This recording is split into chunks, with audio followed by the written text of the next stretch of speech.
Pemirsa, setiap hari besar keagamaan jumlah sampah di Denpasar dipastikan mengalami peningkatan. Demikian pula satu usai malam pengerupukan Minggu 10 Maret 2024, sampah di Denpasar meningkat hingga 20%.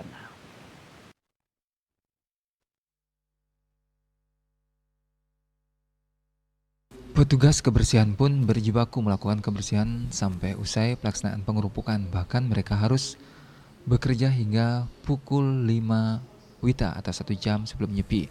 Kepala Dinas Kebersihan dan Lingkungan Hidup DLHK Denpasar, Debagus Putra Wirobawo, mengatakan saat pengerupukan tim DLHK bekerja sampai pukul 5 pagi. Adapun fokus penanganan kebersihan tersebut yakni titik dipakai pawai ongkoh sejak 10 Maret hingga 11 Maret dini hari.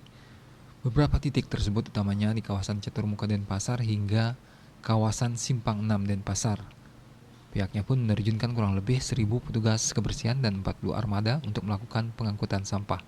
1.000 petugas diturunkan yang tersebar di ruas jalan Kota Denpasar, dan titik lokasi parada pekerjaan tersebut belum tuntas sehingga dilanjutkan Selasa 12 Maret 2024. Adapun sampah didominasi sampah bekas makanan yang dibawa oleh pengunjung termasuk plastik dan botol makanan dan minuman kemasan.